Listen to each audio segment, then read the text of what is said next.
तक वेक्टर्स के टाइप्स पढ़ चुके हैं। आज जो डिस्कस करेंगे वो कंपटीशन पर्पस से और हमारे आगे कॉन्सेप्ट पर्पस से बहुत ही है। क्या बेटे, आज हमें पढ़ाना है मॉडुलस ऑफ वेक्टर्स। क्या पढ़ाने चला है? Modulus of vector. बेटे, मॉडुलस ऑफ वेक्टर है क्या? अगर सपोज करते हैं कोई वेक्टर ए है, उसकी वैल्यू 4 मीटर ईस्ट है। अगर मेरा बच्चा modulus of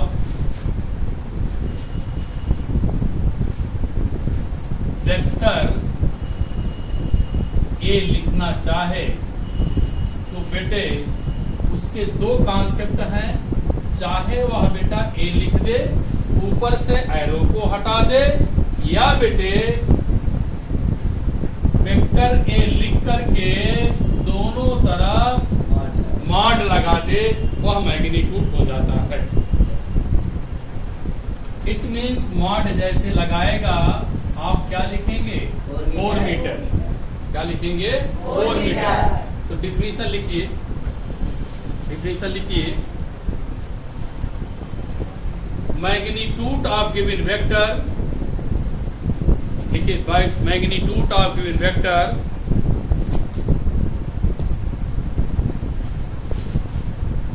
magnitude of given vector is called modulus of vector. Modulus of vector.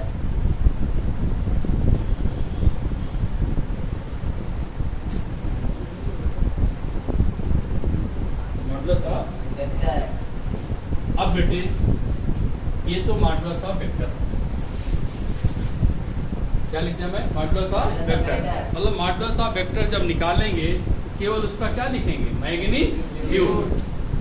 अगर बेटे मैं अगला टॉपिक ले रहा हूं जिसका नाम है यूनिट वेक्टर।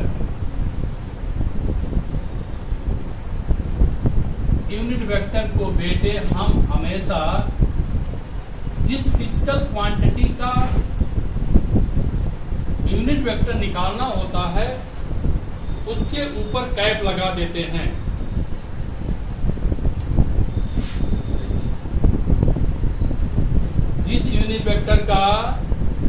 जिस वेक्टर का यूनिट वेक्टर लेना होता है उसके ऊपर क्या लगा देते हैं? कैप।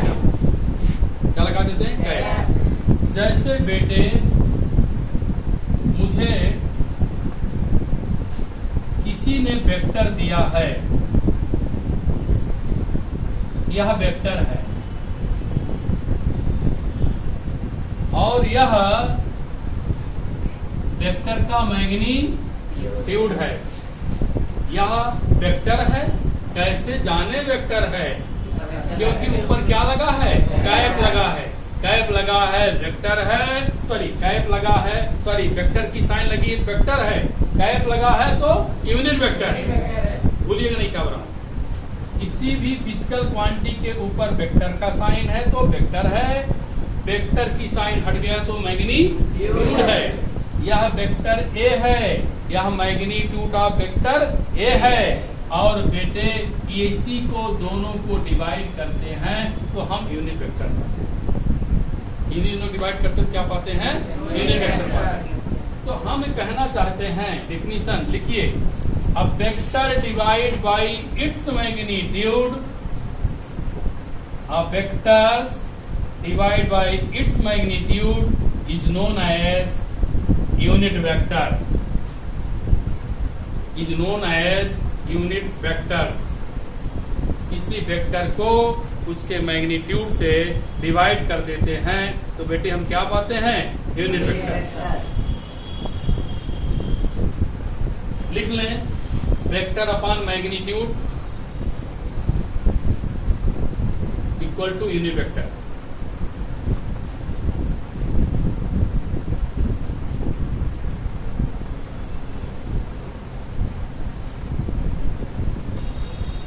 अब मैं इसके बारे में कुछ नई चीज जानना चाहता हूँ, आपको सिखाने चल रहा हूँ।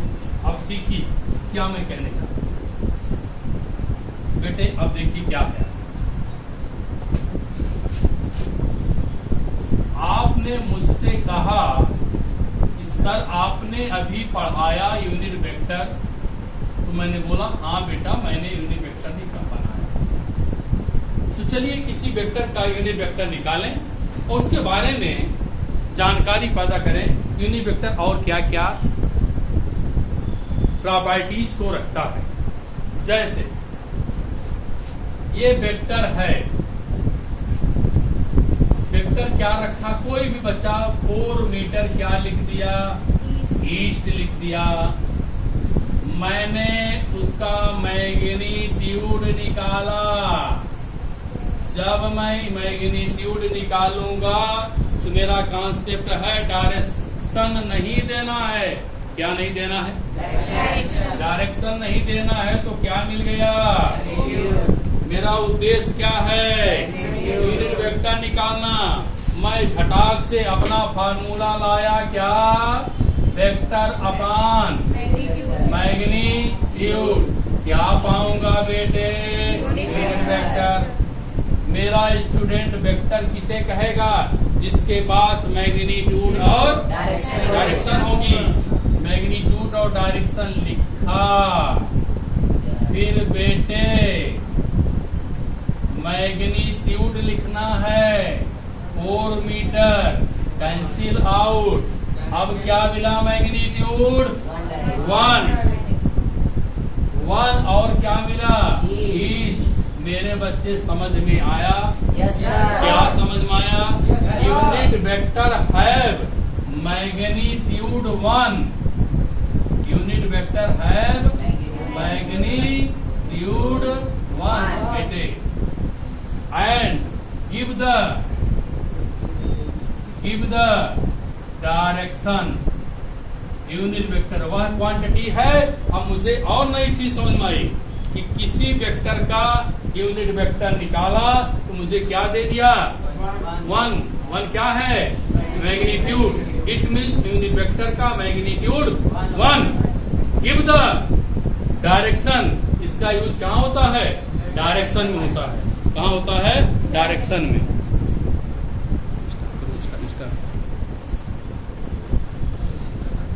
बेटे 2 चीज आप लोग पा गए।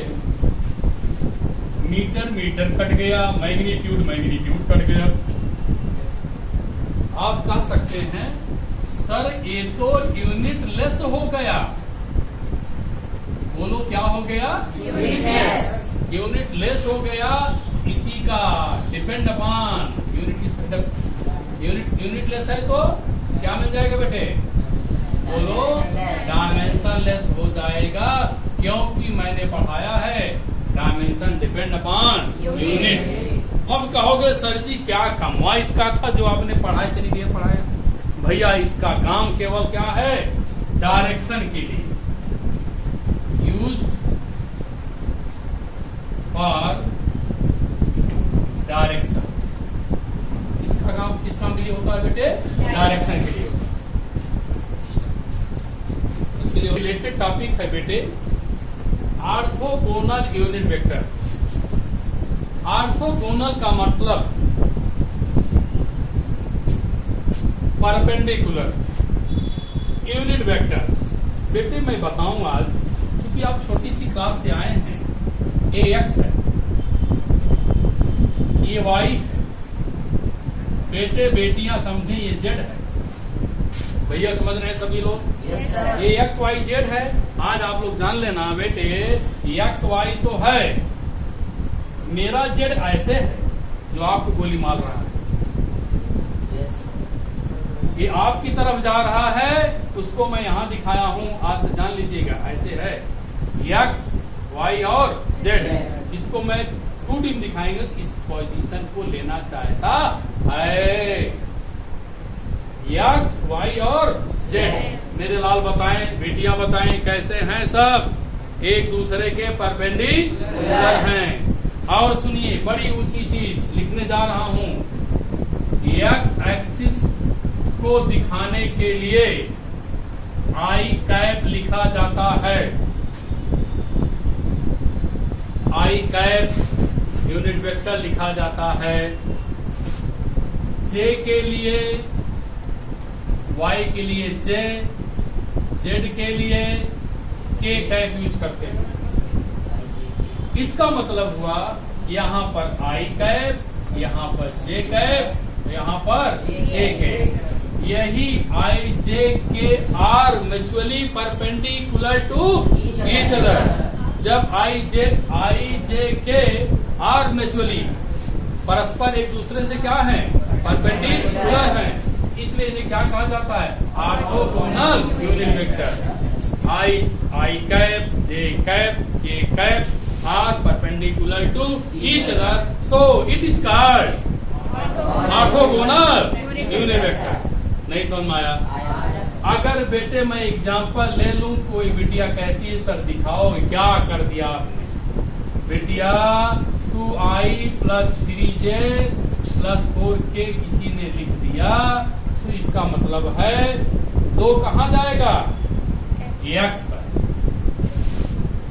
2 कहाँ जाएगा, x एक्सिस पर। 3 कहाँ जाएगा, y एक्सिस पर। z कहाँ जाएगा, k एक्सिस। इसका मतलब आप शायद समझ गए होंगे कि रिप्रेजेंट कैसे करते हैं। अब आप कहोगे सर आई जे के वहां ले जाना चाहिए था, नहीं ले जाना चाहिए था। मैं 2i लिख दिया, अपने आप चले गए x पे। 3j लिख दिया, अपने आप चले गए y पे। k लिख दिया, अपने आप चले गए k पे। आपको अब आई जे के लिखने की जरूरत नहीं है। वह मुझे दिशा बता दिया, मेरा कॉन्सेप्ट दिशा बता दिया। मैं कहाँ पहुंच गया, एक्स एक्सिस। कहाँ पहुंच गया, वाई एक्सिस। कहाँ पहुंच गया, जेड एक्सिस। तो I cap X axis, Y cap J cap Y axis, Z cap के एक्सिस। मैं अपने आप एक्स वाई जेड एक्सिस पर पहुंच गया। क्या लिख दिया बेटे, 2, 3, 4, लेकिन आई जे के नहीं लिखा।